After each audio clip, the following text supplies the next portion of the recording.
There were no birds on the east lawn. That is not a poetic observation. It is a maintenance fact. The east lawn at Brightwater Behavioral Health is mowed on Tuesdays and Fridays. And every Tuesday and Friday, for the 8 months I had been a resident there, the starlings came down for the bugs the mower kicked up. They came in clouds, 40, 60, sometimes more.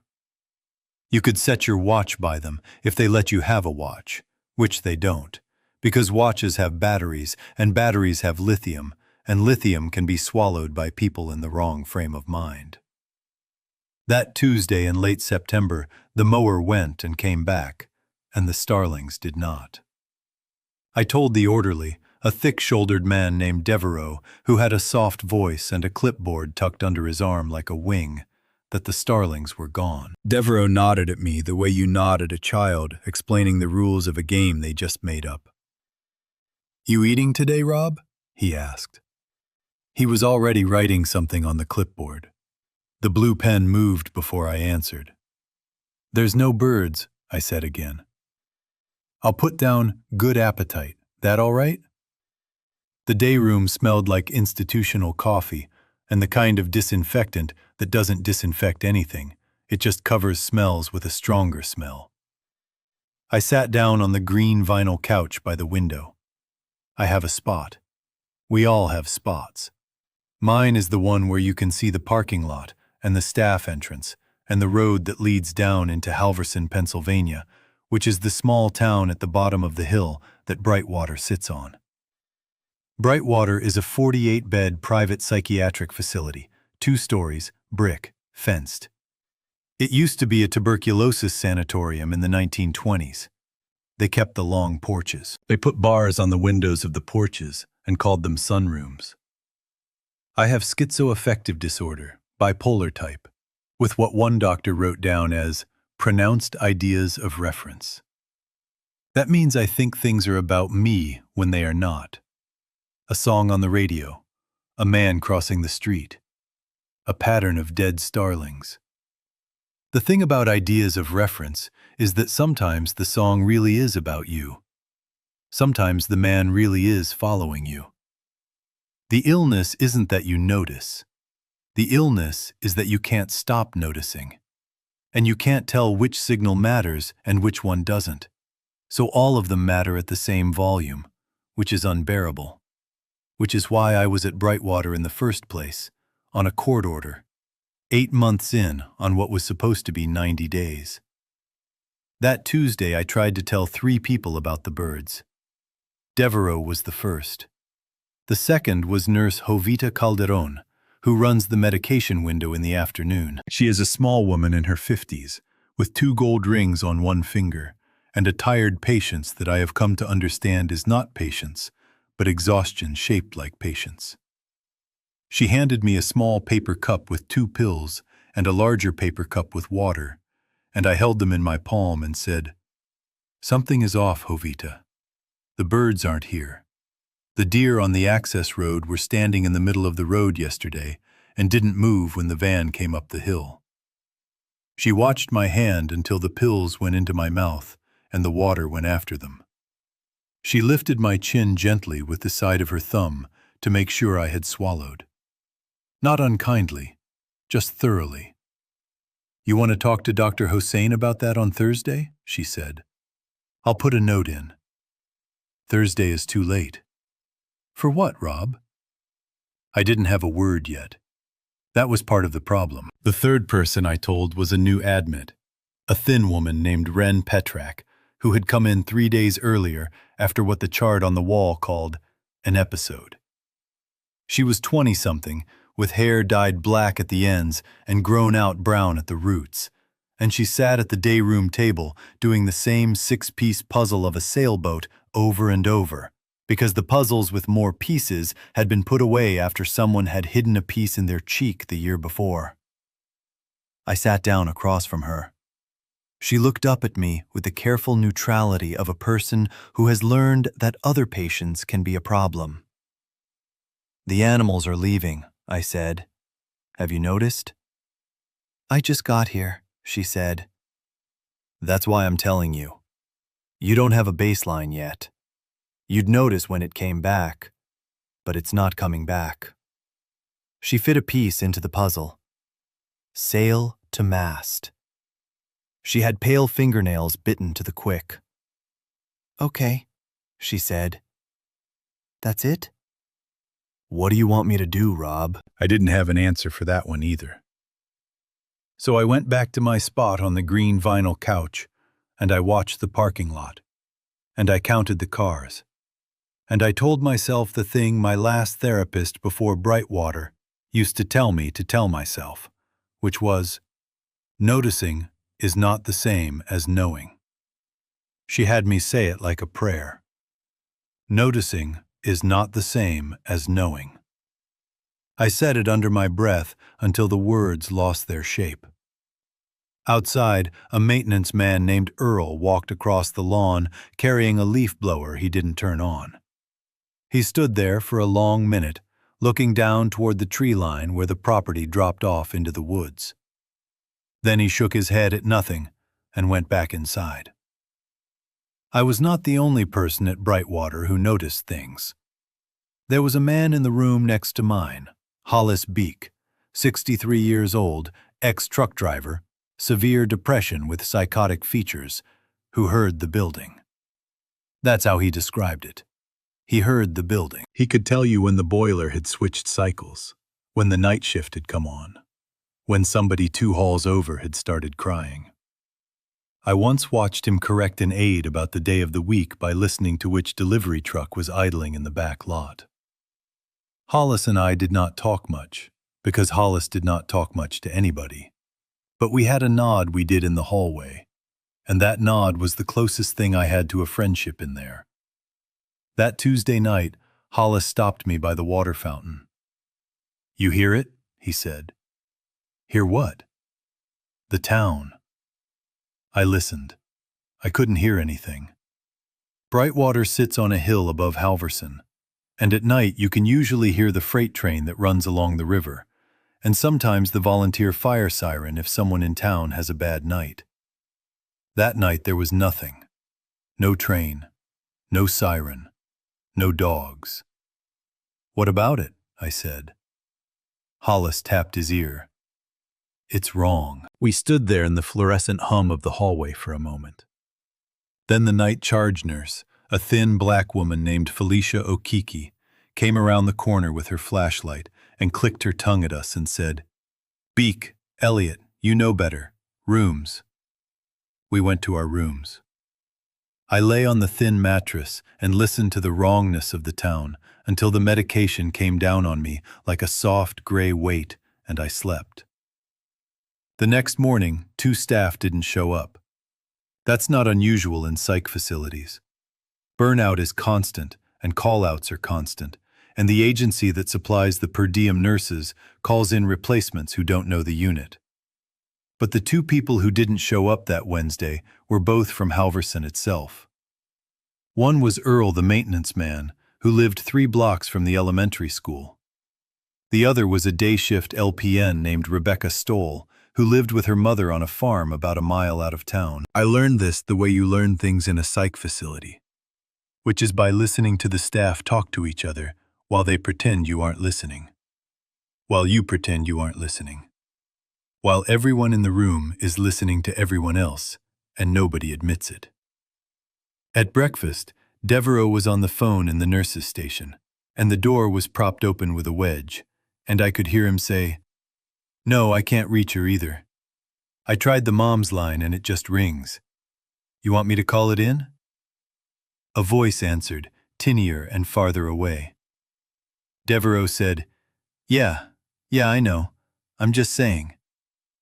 Then he hung up and saw me looking at him through the medication window, and he gave me a smile that did not commit to anything.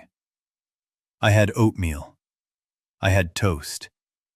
I had decaf coffee because regular coffee makes my hands shake, which is a side effect of one of my medications, and which used to make my mother nervous when I came home for Christmas, and which I do not think about much. After breakfast group. The group room had a circle of plastic chairs and a whiteboard and a poster that said, "Feelings are not facts. in cheerful purple lettering. The poster had been there for so long that the corners had begun to curl. The group leader that morning was a social worker named Mr. Drabeck, mid-30s, soft hands, a lanyard with a Phillies pin on it. We were supposed to be doing distress tolerance. Mr. Drabeck wrote TIP on the whiteboard. Temperature, intense exercise, paced breathing, paired muscle relaxation. He was halfway through explaining the cold water on the face technique when Ren Petrak said, "There's a man in the bushes." Mr. Drabeck paused. "Ren, can you stay with the group?" "There's a man in the bushes by the fence," she said calmly. "He doesn't have a shirt on." 8 of us turned to the window. The group room had a view of the side yard, the chain-link fence with the privacy slats, and the woods beyond. There was, in fact, a man in the bushes. He was crouched. He was not wearing a shirt. From across the lawn, it looked like he was eating something out of the dirt.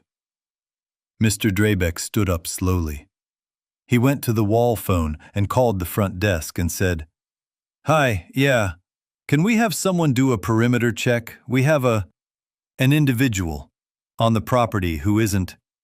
Yeah, west side, by group." He hung up. He turned back to us. He said, "Okay, let's give security a minute. Let's keep our attention in the room. Hollis, you were going to share about your sleep." Hollis Beek looked at me. I looked at Hollis. The man in the bushes lifted his head, and even from that distance, even through the privacy slats, I could see his mouth was wrong. I could see his mouth was wrong, and so could every person in that room. Ren put her bitten fingernails to her lips. Hollis nodded once, slow, like something had been confirmed for him that he had already known.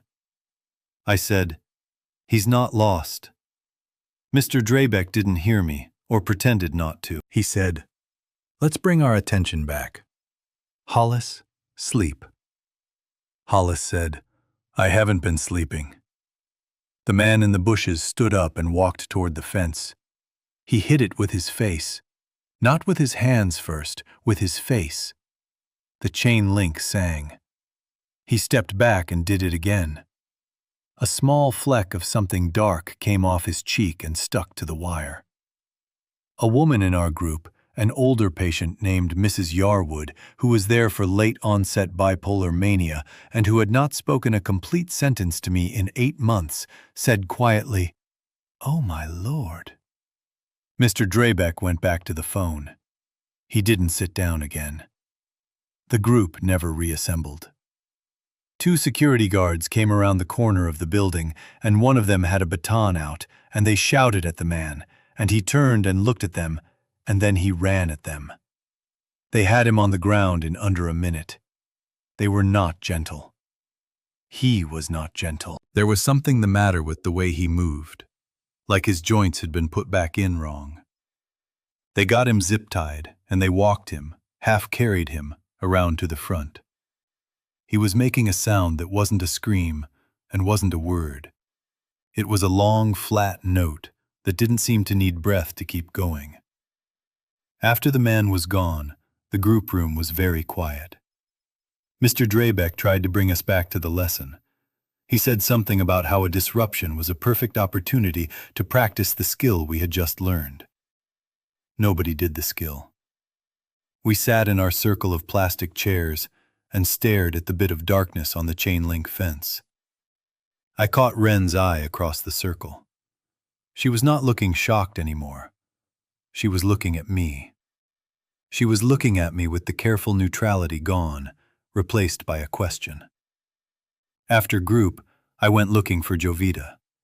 She was in the medication room counting Klonopin. The medication room has a thick observation window and a door that locks from inside and outside. I stood at the window. "Jovita," I said.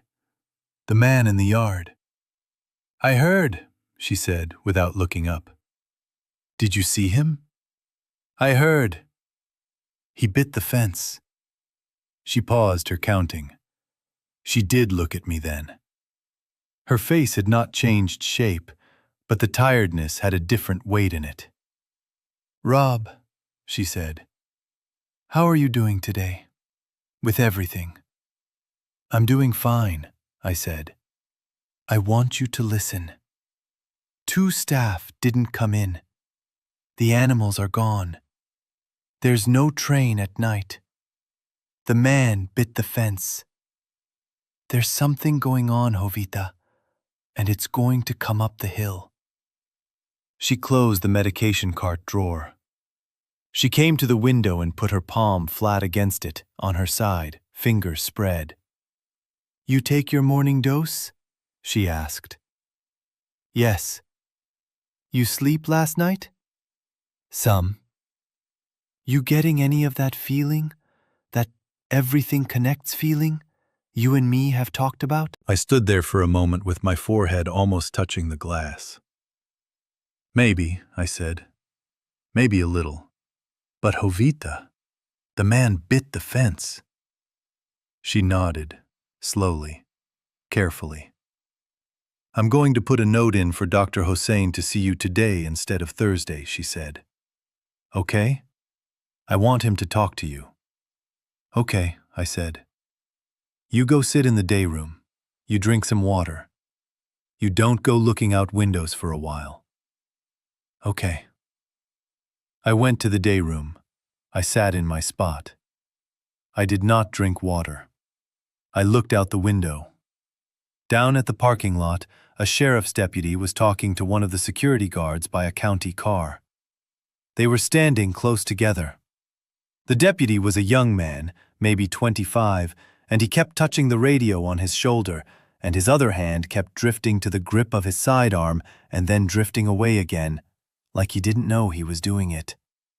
The security guard was the older of the two who had taken the man down. He was talking with both his hands. The deputy listened. And then the deputy walked over to the back of his cruiser and stood by the trunk, where I assumed the man was. He stood there for a long time. Then he opened the trunk a few inches, looked down, and closed it again, fast. Then he got into the front seat of the cruiser and just sat there, behind the wheel, not driving away. He sat there for 20 minutes. I counted. Other staff came out. Devereaux came out. Mr. Drabeck came out. They all stood around the cruiser and looked in through the windows at the deputy, and I could see that the deputy was on the radio, then on his cell phone, then on the radio again. Eventually, a second cruiser came up the hill, then a third. An ambulance after that. They were in our parking lot for the rest of the morning. Dr. Hossein saw me at 4 o'clock. Dr. Assad Hossein is a soft-spoken man in his early 60s, with very thin gray hair and reading glasses that he wears low on his nose. He has been my psychiatrist for the duration of my stay at Brightwater. He sees me on Thursdays for 30 minutes. We have a working relationship. He is not warm, but he is not cold. He is careful. I have come to think of him as a man who has decided, professionally, to be careful in all directions at once, which is exhausting work and which has worn ruts into his face. He took my chart off his desk. He flipped the pages. "Jovita said you were having some thoughts today," he said. "I was telling her about a pattern." "Tell me about the pattern." So I did. I told him about the birds, the deer, the town being quiet at night, the 2 staff who didn't come in, the man in the bushes. I told him in order, with dates and times where I could remember them. I did not embellish. I did not raise my voice. I sat across from him with my hands folded in my lap, the way my mother had taught me to sit when I wanted adults to take me seriously, which had stopped working when I was about 13, but which I still did. When I finished, Dr. Hossein took his glasses off and rubbed his eyes with his thumb and forefinger. "Rob," he said, "when was the last time you had a thought that you knew, in real time, was a thought your brain was generating rather than the world telling you something?" "I have those all the time." How many today? I don't know. Some. The lights in the hallway buzzed in a way that felt like Morse code for a minute, and I knew that was just my brain. So I let it go. Good. The birds are still a real thing, Doctor. The man in the bushes is still a real thing. Yes, he said, putting his glasses back on. The man in the bushes is a real thing. I have heard about the man in the bushes. He appears to have been on something. The sheriff's deputies are handling it. And the staff who didn't come in. It's the flu season. It's September. It's a bad year. Doctor. Rob. He folded his hands on the chart. I am not dismissing you. I am telling you that your job, right now, is to take the data your brain is giving you and to be slow with it. Slow. Not silent. Slow. Tell me again on Friday. If by Friday more staff are out, if the news has something, if there's anything beyond what your eyes are showing you in this building, we will talk about it again. In the meantime, I want to add a small dose at bedtime, just for sleep, just for a few days. He wrote me a new prescription. I watched him write it. Doctor, I said, I'm not asking you to believe me. I'm asking you to write down what I said, so that later, if it turns out, you'll have a date on it. He looked up. I always write down what you say, Rob, he said. That was true. He did. I went back to my spot in the day room, and I sat there until dinner. Hollis Beat came and sat next to me, which was the closest thing he had ever done to a social act in my presence. He did not say anything for a long time. Then he said, very quietly, it's not just the trains. What else? Cell phones. What about them? Staff are checking them more. They put them in their pockets, and then they take them out, and then they put them in their pockets again. They're not getting answers. I looked over at the nurse's station. Felicia Okeke had come on for the evening shift. She was at the counter, on her phone, holding it up to her ear. And even from across the day room, I could see her face was doing the thing faces do when a call is not going through. That night, the building got loud. Brightwater is normally a building of small sounds. The HVAC, the hum of the ice machine, the squeak of crepe-soled shoes, the clatter of the medication cart's wheels. But that night, around 10:30, I started to hear other things. Not in my head, in the building. A phone ringing somewhere down the hall and not being picked up. The intercom paging, Code Gray, 2nd floor, north, which is the code for combative behavior, and then paging it again 20 minutes later, and then a third time. The elevator at the end of the hall going up and down for no reason I could account for. And under all of it, the wrongness Hollis had heard the night before, which was the wrongness of a town below the hill not making any of its usual sounds. At 11, Felicia Okeke came down the hall and stopped at my door. The hall lights were dimmed for night, and her shadow was very long. Mr. Elliot, she said, more formally than she usually did. You awake? Yes. You all right? Yes. Stay in your room tonight, okay? No matter what you hear, stay in your room.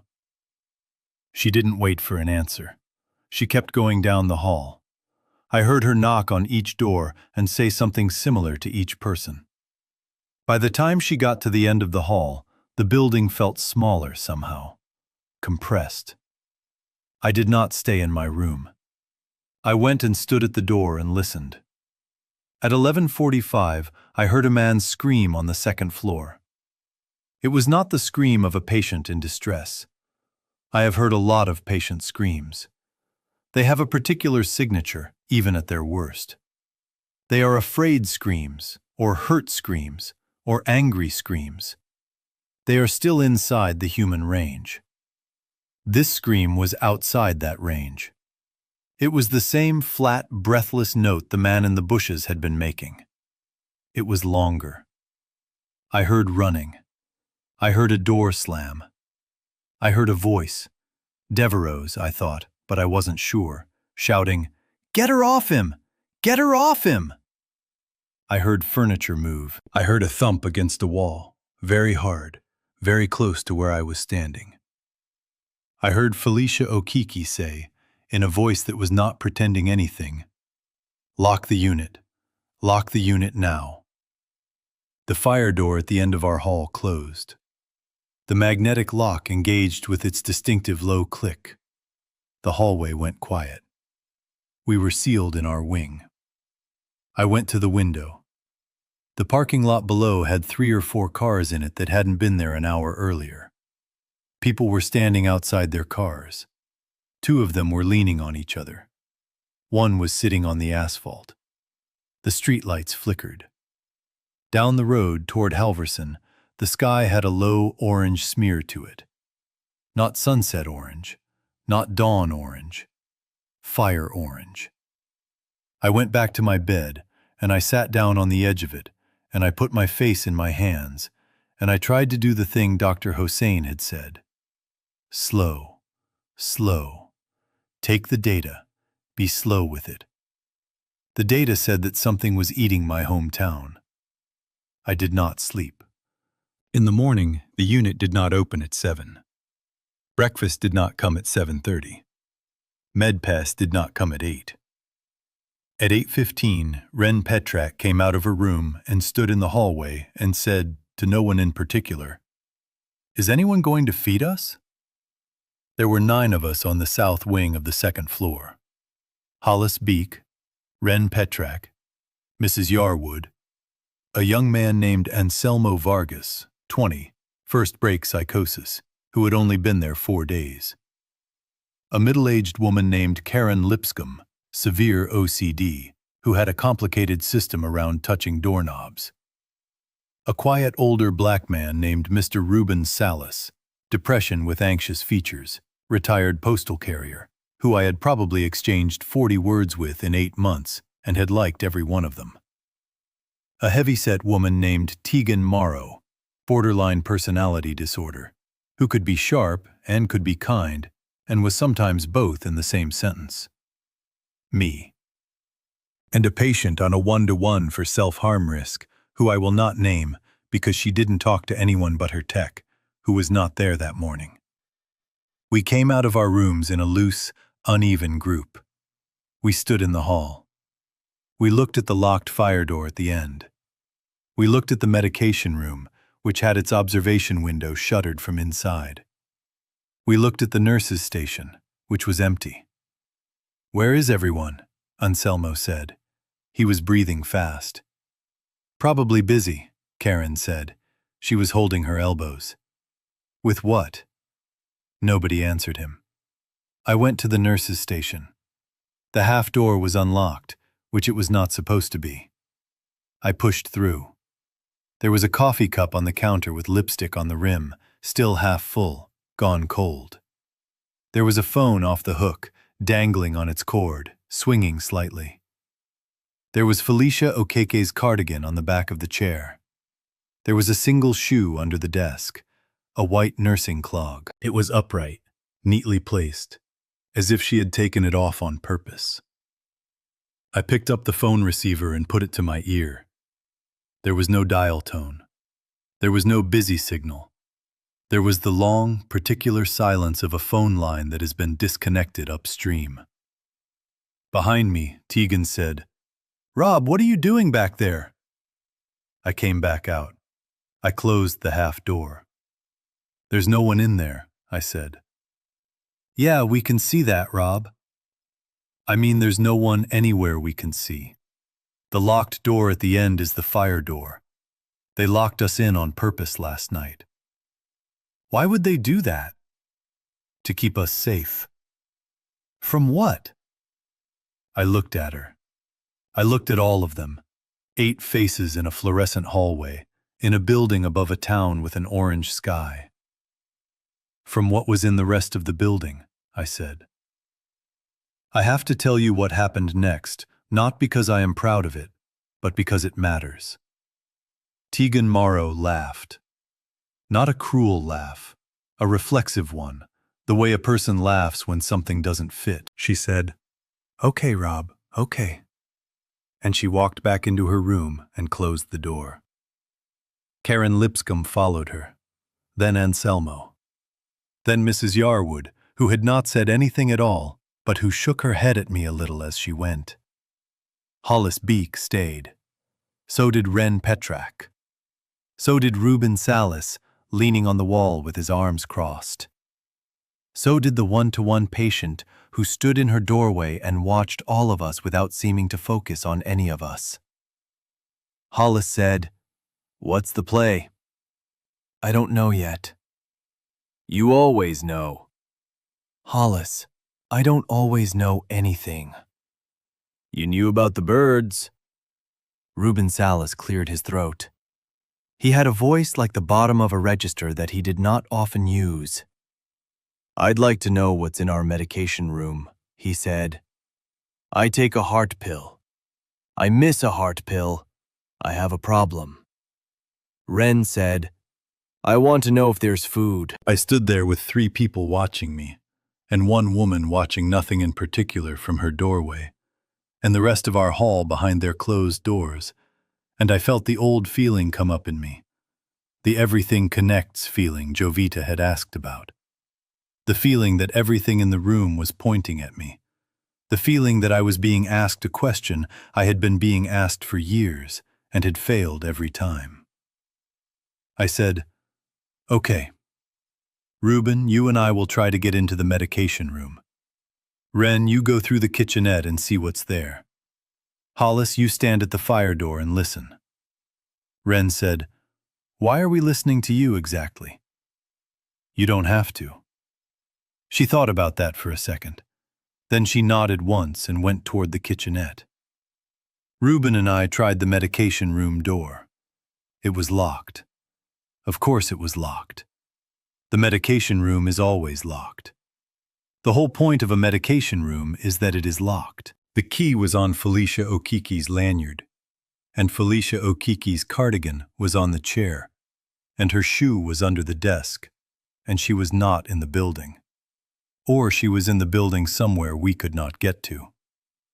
I went back into the nurse's station. I opened the desk drawers.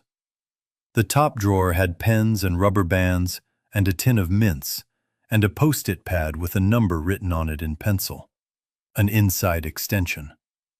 The second drawer had a personal cell phone charger, a granola bar, and a small black flip-style key fob. The third drawer was locked.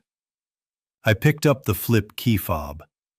It was the kind of fob that opens magnetic locks in newer wings.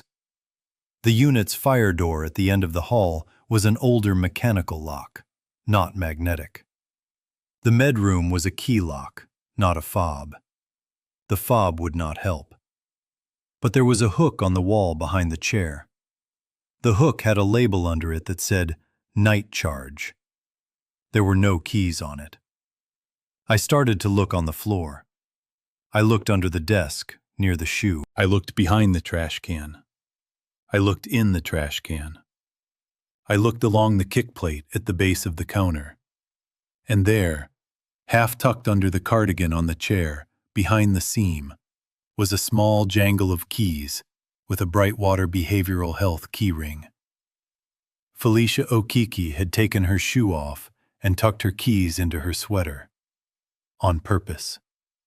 She had locked us in our hall, and she had left her keys where someone, if they looked, could find them. She had done that for us, before whatever happened to her happened. I took the keys. My hands were shaking. The shake comes and goes with me. It's worse when I haven't slept. It's worse when I'm under pressure. Reuben saw it and didn't comment on it, which is one of the kindest things you can do for someone whose hands shake. The medroom key was a small brass key with a green dot of nail polish on it. I tried it. The lock turned. Inside, the medication cart was open. Trays were pulled out. Someone had been mid-pass when whatever had happened, happened. Pills on the counter, 2 of them on the floor, a small plastic cup overturned. I did not touch anything for a long second. Then I made myself. "What do you take?" I said to Reuben. "Atorvastatin, lisinopril, aspirin." Color of the lisinopril: yellow, small. I found his Wednesday morning slot. I gave him his morning pills and his noon pills together and told him to take the noon ones at noon. He nodded. He swallowed the morning pills dry. He has the postal carrier's habit of doing what is in front of him. I gave myself my own morning pills. I have a complicated regimen, but I have it memorized down to the milligram, because at Brightwater they will not tell you what they're giving you unless you ask and ask and ask. And I had asked.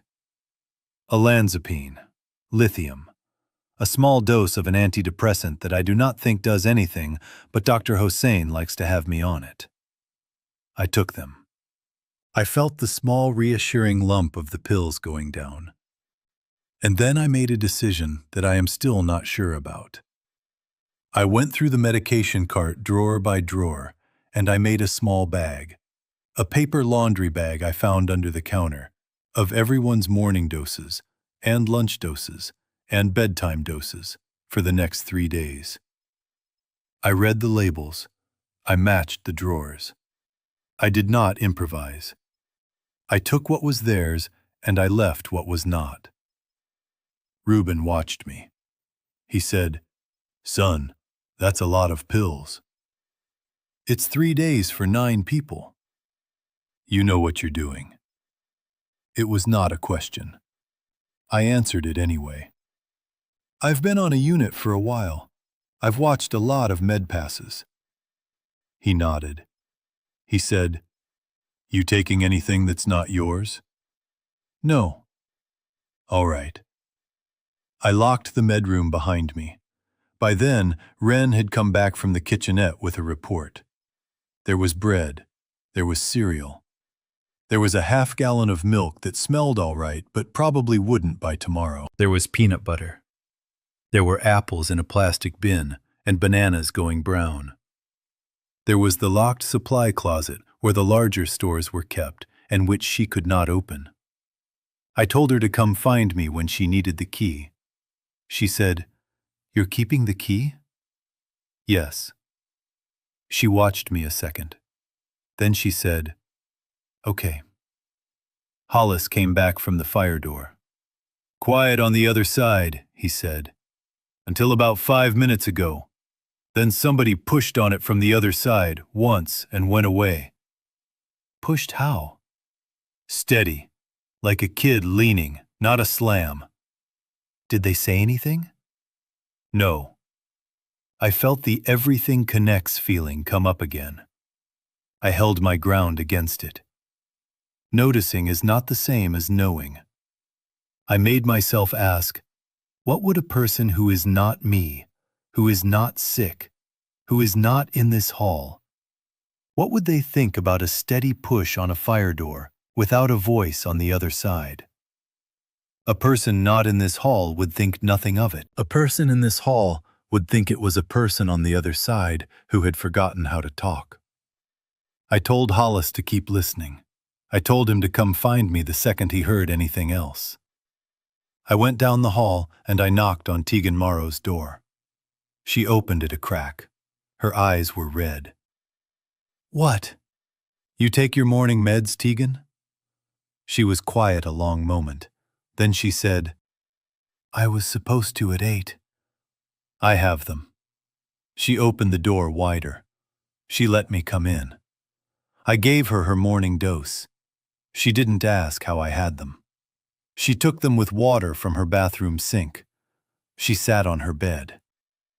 "Rob," she said, "what is happening?" "I don't know." "Don't bullshit me." "I'm not bullshitting you. I have guesses. I'd rather have answers." "Guess." I sat down on the floor by her bed. I had not been in another patient's room in 8 months because it is not allowed, and the rule was so deeply set in me that sitting on the carpet felt like jumping off a roof. I think the man in the bushes yesterday bit somebody. I think whoever he bit didn't come up clean. I think that's what was happening on the second floor last night. I think the staff who could leave left. I think the staff who couldn't didn't. I think Felicia locked us in our hall on purpose to keep what was in the rest of the building from getting to us, and I think she paid for it. And I think the town is gone, or going. The cell phones aren't getting through. The landlines aren't getting through. The road's empty. Tegan listened with her hand flat against her mouth. And what do? We stay where we are. We ration the food. We do meds twice a day. We don't open the fire door. We wait for someone with a uniform to come up the hill. What if no one comes? Then we figure out the next thing when we get there. She put her hand down. She nodded slowly. She said, I called you crazy yesterday. You laughed. Same thing. Eat something, I said. I did the same with each of them. Karen Lipscomb let me in, but would not take the pills from my hand. I had to set them on her dresser and back away and let her pick them up, which I respected, and which was not the day to argue about. Anselmo Vargas was hiding under his bed. I sat on the floor and slid his pills across to him and talked to him for 20 minutes about nothing in particular. About the Phillies. About a movie I had not seen but knew the plot of, until he slid the empty water cup back to me. Mrs. Yarwood had been crying. She let me put my hand on her shoulder for a second, which I would not have presumed before that day, and which I did not presume again. The one-to-one patient took her pills with her eyes closed. Hollis I did last. He was still at the fire door. Anything, I said. 2 more pushes, he said. Same kind. 5 minutes apart. Like clockwork. We listened together. Right on cue, a slow, even pressure on the fire door from the other side. The door flexed 1/8 of an inch in its frame. Then it stopped. We waited. After 3 or 4 minutes, it came again. Then again. Why do they do that? Hollis said. I don't know. Maybe they don't know they're doing it. Maybe they're following something. Following what? The light, maybe. The light in here is on. The light on their side is off. How do you know their light is off? I don't. I'm guessing. You're good at guessing, Rob. That's what got me put in here. He smiled, just a little.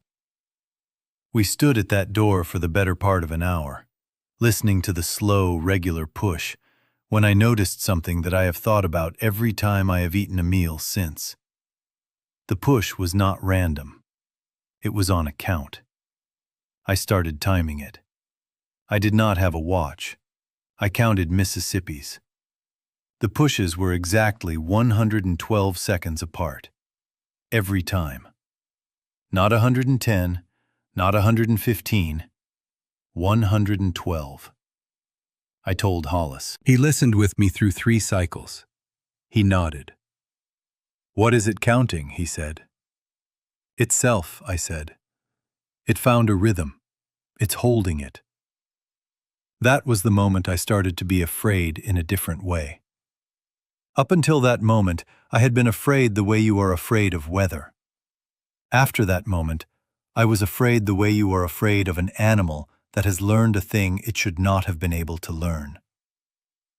By afternoon, the lights flickered. The HVAC went off, then came back on, then went off again, and stayed off. The hallway got warm. The air in the building stopped moving in the small way you do not notice until it stops. I gathered everyone in the day room on our wing, and I sat them down and I said, the grid is failing. The generator may not have fuel. The building is going to get hot today, and cold tonight. I want everyone to drink water now while the tap is working and to fill up anything that holds water. Karen, who had not made eye contact with me since the morning, said, "Why is it the tap might not work?" "Because the pumps run on power. There's a generator." "Yes, there is a generator, and it has fuel. Until it doesn't. I don't know when it doesn't." She thought about that. She filled the pitcher from the day room water cooler. She filled 3 plastic cups.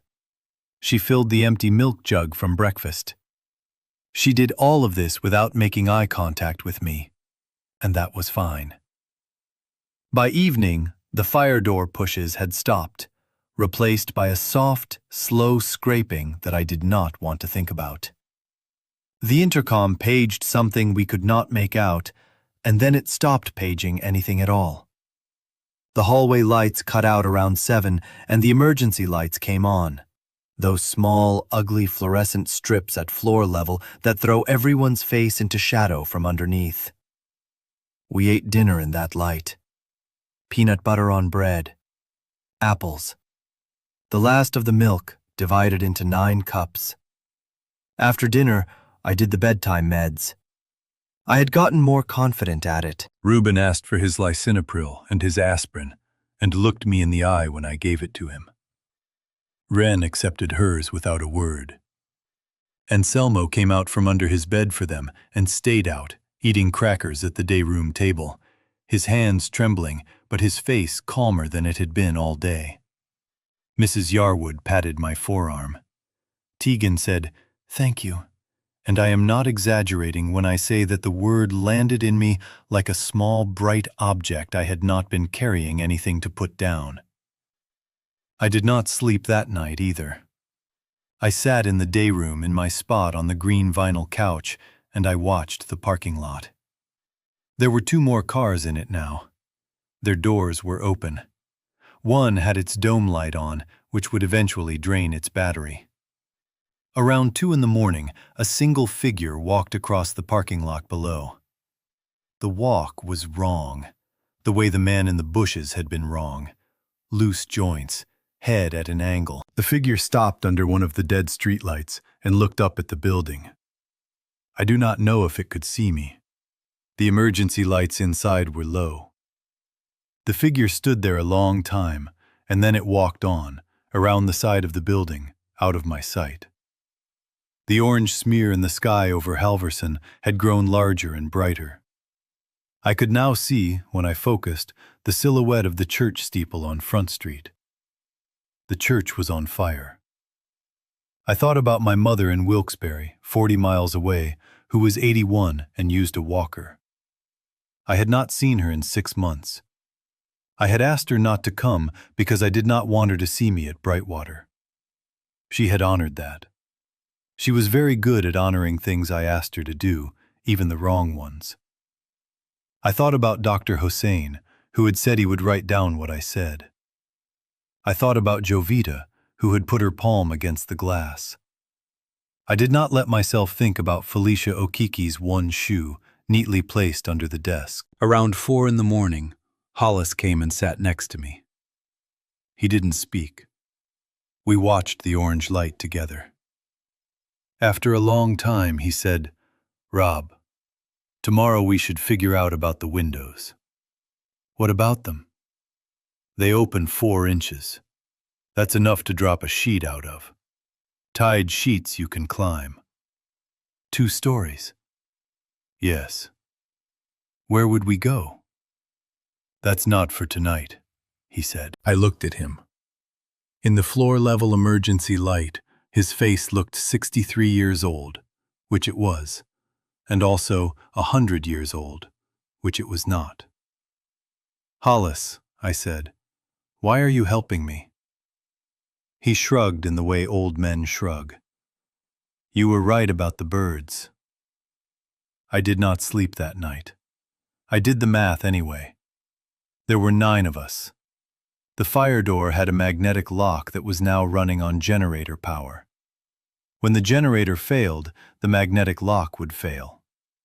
The fire door was designed to fail open, for safety, in the event of power loss. The thing in the hallway on the other side was holding a rhythm. The town was burning. The road was empty. We had, maybe, until the generator stopped. In the morning, I did not pretend. I gathered them in the day room at first light. I gave them their meds. I told them what Hollis and I had talked about. I told them the magnetic lock would fail when the generator failed. I told them I did not know when that would be, but the building was already starting to smell, in a way I would not describe. And the air outside the window had a faint smell of smoke. I told them that if we were going to leave under our own power, we had to do it before the door opened by itself. Because if we left after, we would not be leaving on our terms. Anselmo started to cry. Karen started to count something on her fingers. Mrs. Yarwood closed her eyes. Tegan said, "What do you want us to do?" I told them about the sheets. I told them that the windows opened 4 inches, which was the safety stop, but that the safety stops on the day room windows were screwed into the frame with regular Phillips head screws, and that there was a screwdriver in the maintenance kit under the nurse's station counter, which I had found while I was looking for the keys. I told them that 2 stories down was a flower bed on the south side, and that beyond the flower bed was the lawn, and beyond the lawn was the chain-link fence, which was 8 feet and which had a gate. I told them I did not know what was outside the fence. I told them I knew what was inside the building. Reuben Salas spoke up. "I can't make a fence," he said. "I'm 71. My knees won't do a fence." "There's a gate on the south side. It has a chain through it, but the chain is on the outside. We can cut the chain from inside with bolt cutters, if there are bolt cutters in the maintenance closet." "And if there aren't?" "Then we go over it the slow way, and you get a shoulder under each of your arms." Reuben nodded once. He said, "All right." The one-to-one patient, who had not spoken to any of us in 2 days, said, very softly, "I want to go home." Wren took her hand. I do not know if they had ever spoken before. Wren said, "Me too." We worked through the morning. Hollis and I undid the safety stops on 3 of the day room windows. We knotted bed sheets, 2 sheets per knot, the way I had read about in a book once, and the way Hollis, who had been in the Navy in his 20s, actually knew how to do. We tied the sheet rope to the radiator in the day room, which was bolted to the floor. We tested it with my weight first, hanging from it inside the room. The radiator did not move. The knots held. I did the second round of meds at noon. I distributed them carefully. I put the rest of the bag into Karen's hands, because Karen was the most likely of any of us to remember to give them out correctly, on time, in the right order, if I was not there. "Why are you giving me these?" she said. "Because I might not make it down the sheet." She held the bag for a long time. "Don't say that." "Karen, just hold it for me. Please." She held it. We were going to go at 2 o'clock. The sun would be at its highest. The building's south side was the side most lit. The thing in the hallway, whatever it was, seemed to be drawn to light. And the south side of the building was opposite our hall. We thought we might have a few minutes' grace before anything got around to us on the lawn. At 1:40, the generator stopped. It did not stop with drama, it just stopped. The little hum of the emergency lights down at the floor went out. The faint whir of the day room refrigerator went out. The HVAC, which had been off, did not get any more off. The building made the silence noise a building makes when its electrical heart fails. And the magnetic lock on the fire door at the end of our hall failed open. I heard it. We all heard it. The little click of the bolt retracting, the faint shift of the door in its frame. I said, "Now." Hollis went first because he was the one who knew the knots best. He swung over the windowsill gripped the sheet, and went down hand over hand the way you do when your hands remember a thing your hands did 50 years ago. He landed in the flower bed. He looked up. He waved once. Mrs. Yarwood went next. We had rigged a kind of loop for her at the bottom of the sheet because Mrs. Yarwood was not a sheet climber. She sat in the loop. We lowered her like a sack of feed. She did not make a sound the whole way down. Hollis caught her at the bottom and got her upright. Anselmo went. Then Karen, who clutched the bag of meds to her chest and went down with one hand, which I would not have believed she could do. Then Reuben, slowly, his shoes scraping the brick.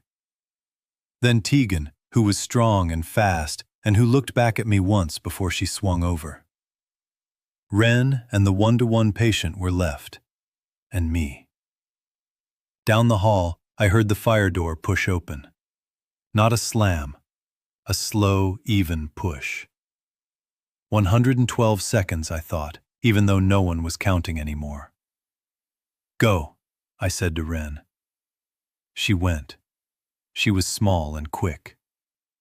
I turned to the one-to-one patient. She had not moved from the doorway of the day room. Come on, I said. She did not move. Come on, we have to. She looked at me with a flat, exhausted face. I can't, she said. I looked down the hall. The fire door was open. I could see the shape of something at the far end of the hall, moving toward us. Not fast, not slow, on its rhythm. 112 seconds, and then again. You can, I said. I really can't. I did the thing I am not proud of. I picked her up. She was lighter than I expected. She did not fight me. She tucked her face into my shoulder. I carried her to the window. I set her in the loop at the bottom of the sheet, the same one we had used for Mrs. Yarwood. I lowered her. My arms shook.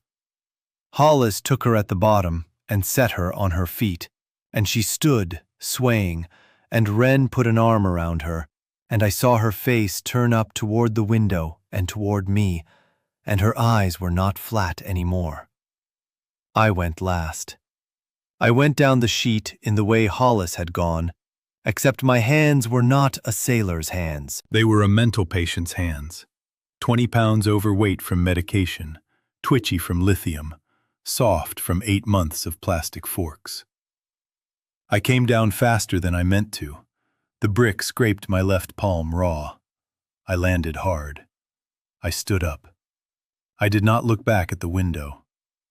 We went around the south side of the building, 8 patients and me, in the late September sunlight, and Hollis was leading because Hollis knew how to lead a small group through an open space without making it a crowd. We got to the south fence.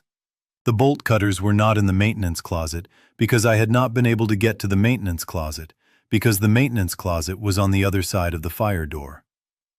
Reuben Salas looked at the chain and at his hands and at his knees, and he said, "We will figure it out." We figured it out. We boosted them, one by one. Hollis took the bottom and made stirrups of his hands. Tegan, on the other side, took them under the arms. Mrs. Yarwood went over with her eyes closed. Anselmo went over with his eyes wide open. Karen held the bag of meds in her teeth because she would not put it down, and her hands climbed the chain link the way her fingers climbed her doorknob ritual at home. One careful link at a time. Reuben and I went over last with, on a slow count, with my shoulder under one of his arms and Tegan's shoulder under the other. And his knees did do the fence after all. I went over last. Hollis stayed at the bottom. I came down on the other side and turned and reached up, and Hollis took my hand and I pulled. And he came over with the grace of a man who had once climbed cargo nets, and we were on the other side of the fence, and there was nothing between us and the road but 200 yards of grass and the bodies of 2 starlings that had finally come back to die. We did not speak for a long time. We walked. Hollis took the front. I took the back. The road sloped down toward Halverson, and Halverson was burning, so we did not go that way. There was a service road that cut west along the ridge, and that was the way Hollis chose, and nobody argued with him, including me. I was glad someone else was choosing. I was glad to be the back, watching for what might come behind us, instead of the front, choosing for 9 people whose names I had only known well for 40 hours. The afternoon was warm. The air had a smell of wood smoke, and another smell underneath the wood smoke that I did not name for any of them. We walked for an hour on the service road. We stopped at a culvert and drank water from the plastic cups Karen had filled. Reuben sat on the lip of the culvert and rubbed his knees. Mrs. Yarwood took her shoes off and put them back on. Anselmo and Wren stood together a little apart, not talking, just standing in each other's general direction. The one-to-one patient, whose name I had finally asked and who had finally said it, sat next to me on a rock. Her name was Lucinda Boatwright. She had been on a one-to-one for 16 days. She said, "Thank you for picking me up." I did not know what to say to that. I said, "You're welcome." She said, "You shouldn't have." I did not know what to say to that either. We kept walking. The service road dead-ended at an old fire access cut that ran along the ridge. There were no houses on the ridge, just trees and a tower with a busted light on it that I think had been for cell service. We walked until the light started to go. We found a place where the cut widened into a turnaround, and there was a steel gate across a logging road, and behind the gate was a small wood-frame shed with a padlock on it. Hollis looked at the padlock. He looked at me. "You any good with a padlock?" he said. "No." "Me either." Tegan stepped forward. She picked up a rock the size of a fist and hit the padlock at the hinge of the hasp, not at the lock itself, and the hasp came out of the wood. The wood was old. The screws were tired. The shed was a forestry shed, and it had inside it a folded canvas tarp, 2 metal folding chairs, a kerosene lantern with a quarter tank of fuel, a box of matches, a roll of orange flagging tape, and a wall calendar from a feed store in 1998. The shed was small. We crowded into it. We pulled the tarp around the open side. We sat on the dirt floor. Hollis lit the lantern, low, and set it in the corner. We slept that night in shifts. I took the first watch. I sat by the gap in the tarp with the lantern behind me and the dark in front of me, and I listened to the 8 of them breathe, 8 different rhythms, none of them on account of 112. Tegan's breath was the deepest. Mrs. Yarwood snored softly. Anselmo whimpered once in his sleep and then was quiet. Lucinda did not snore at all, and for a long stretch I was not sure she was asleep, until she shifted and tucked her hand under her cheek the way a child does. I sat there, and I watched the dark, and I thought about whether I was perceiving things or making them up. I had been right about the birds. I had been right about the deer. I had been right about the staff.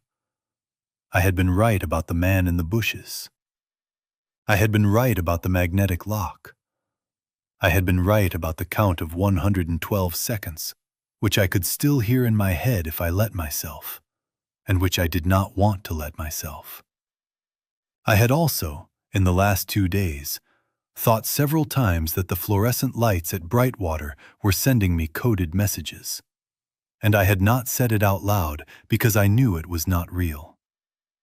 I had thought several times that Dr. Hossein had been replaced by someone who looked like Dr. Hossein, and I had not said that out loud either. I had thought, at one point in the medication room, that the pill bottles were arranged in an order that spelled something, and I had not said that out loud, and I had carefully not arranged them differently before I left. I was a person whose brain made patterns whether or not there were patterns to make. I was a person who had, by accident or by aim, been correctly tuned to the one pattern that mattered. I could not tell, sitting in the shed, whether that made me a prophet or a broken radio that had finally caught a real station, by luck, after years of static.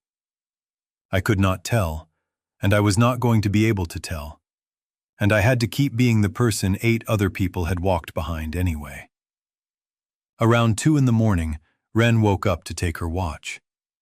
I tried to give her the post by the tarp, but she shook her head and sat down next to me instead. "You sleep," she said. "I'll watch from here." "You're new at this." "So are you." I almost laughed. I had not laughed in 3 days. The almost laugh came out as a small, hard breath.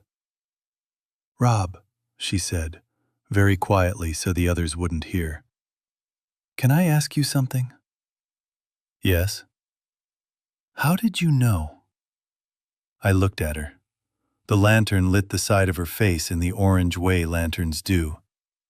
Her hair was brown at the roots and black at the tips, and the black was longer than it had been 3 days ago, by no time at all. "I didn't," I said. "I just noticed. Noticing isn't the same as knowing." She thought about that.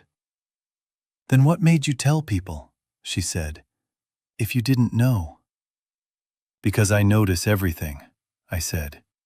"I notice the wrong things. I notice the right things. I notice the things in between. I have spent my whole life noticing and getting told that the noticing is the problem. And it is the problem most of the time. The problem is that you can't sort it. The signal and the static come in at the same volume.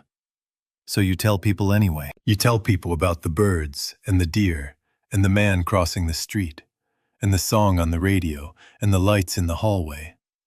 And most of the time you're wrong, and once in a while you're right. And you can't tell which is which while it's happening, and neither can they." She was quiet a long time. "That sounds hard," she said. "It is what it is." "That's not an answer." "I know." She put her hand, very briefly, on top of mine. She took it away before I could decide what to do with it.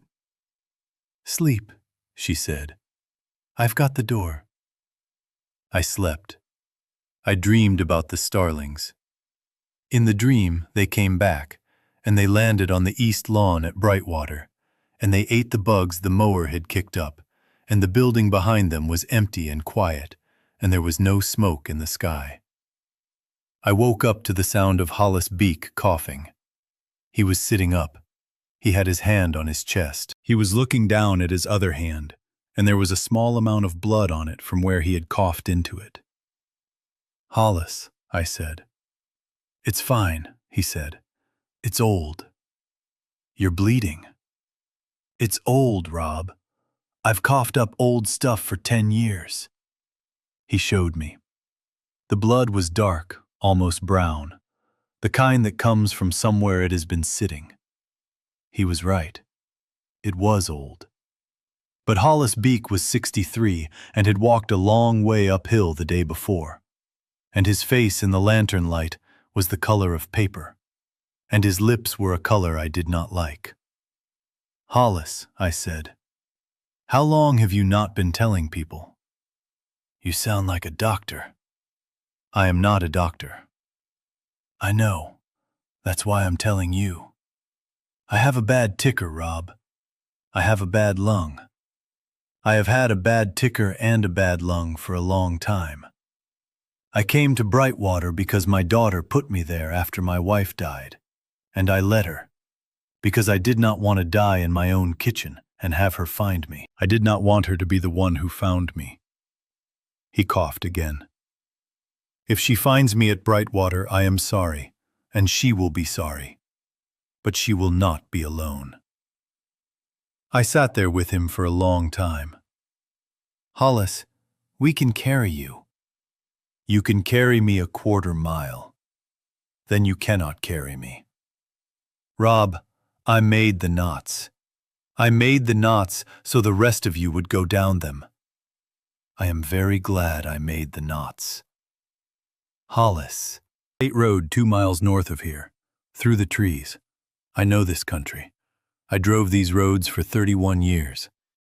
There is a state road, and there is a gas station that used to belong to a man named Frank Lipinski. And Frank had a basement under the station with a steel door. And Frank is dead, but his nephew was running it last I heard. And if his nephew has a quarter of Frank's sense, the basement is sealed and stocked. You take them there. You tell the nephew, if he is alive, that Hollis Beek said to let you in. You tell him I said. He will let you in or he will not, and either way, you will know more in 5 minutes than you know now. Hollis, come with us. I am going to sit here until you go, Rob. And then I am going to walk back down to Brightwater, slowly, because I would like to die in my room, and not in a forestry shed, and not in a basement under a gas station.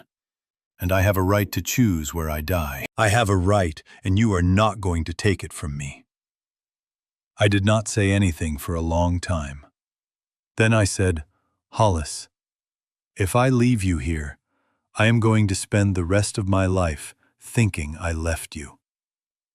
He looked at me with a great, slow patience that I think he had been saving up for 63 years. Rob, he said, I am not leaving because of you. I am leaving because of me. You did not put me here. You are not taking me out.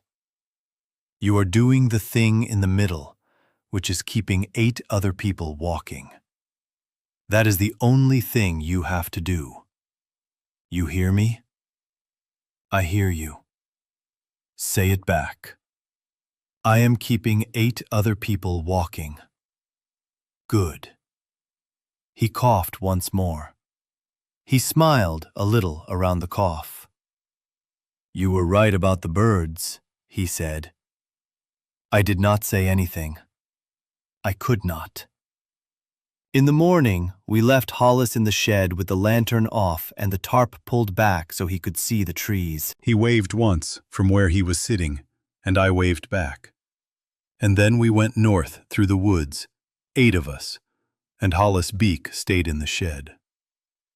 I have thought about that morning many times. I have thought about whether I should have refused. I have thought about whether refusing would have been about Hollis or about me. I have thought about whether the thing he said about his right to choose was true, or whether it was a thing dying people say to make the living able to walk.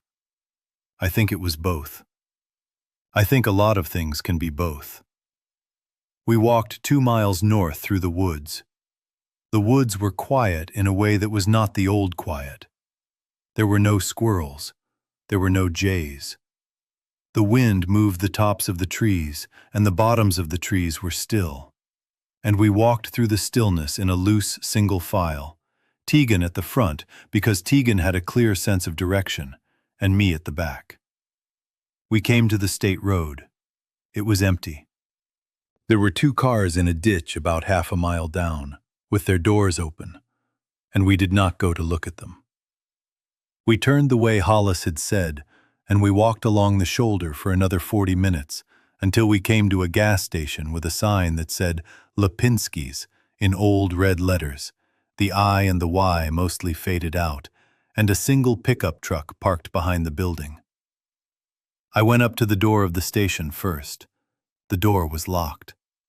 I knocked. I waited. I knocked again. I said, loud enough to be heard through the door, but not loud enough to carry, Hollis Beek said to let us in. He said his name. He said Frank. There was a long silence. Then a bolt slid. Then another bolt slid. Then the door opened 4 inches on a chain, and a man's face appeared in the gap, mid-40s, sandy hair going gray, a small scar through one eyebrow, a shotgun visible over his shoulder. You said Hollis, he said. Yes.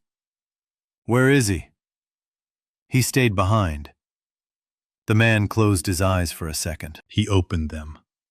He looked past me at the 8 people standing in the gravel lot of his uncle's gas station. How many? He said. 9. Without him, 8. Plus me, 9. Anybody bit? No. You sure? I am sure. He looked at us a long time. He looked at Reuben Salas, who was leaning on Karen Lipscomb, and at Anselmo Vargas, who had his arm around Mrs. Yarwood, and at Ren Petrak, who was holding Lucinda Boatwright's hand, and at Tegan Morrow, who was holding nothing because Tegan was carrying the bag of meds now, the paper laundry bag from Brightwater Behavioral Health, with the medication of 8 people in it, plus mine. He looked at me last. You're not from the hospital in town, he said. Brightwater, I said, on the hill. He did something with his face, not a smile, the thing before a smile. Hollis used to come in for cigarettes, he said. He always paid cash. He always counted it twice, even when it was $1.50. That's him. The man closed the door. The chain came off. The door opened wide. Get in, he said. All of you, quick, quiet. We went in. He closed the door behind us. He slid the bolts. He looked us over in the dim light of the station, where the coolers were dark and the lottery machine was dark, and the only light was what came in through the windows. My name's Pavel Lipinski, he said. My uncle ran this place. Yes, there is a basement. Yes, it is stocked. Yes, you can stay tonight.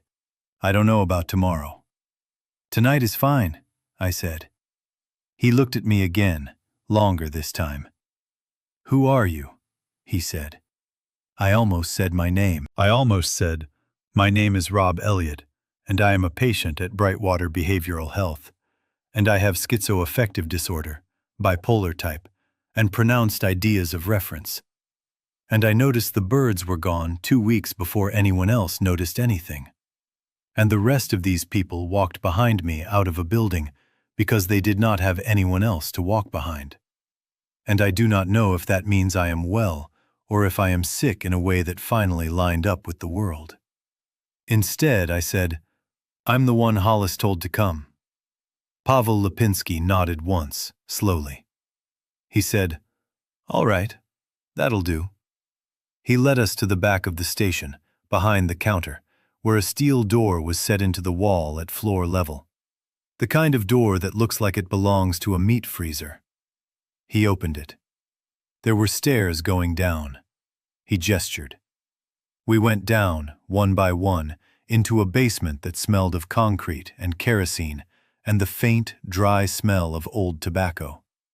I went down last, again. I always seem to be last. The basement was a single long room with a low ceiling, lit by 2 camping lanterns. There were shelves along the walls with canned goods, jugs of water, a stack of folded wool blankets, 2 cots, a chemical toilet behind a curtain, and a small wood stove vented through a pipe in the ceiling.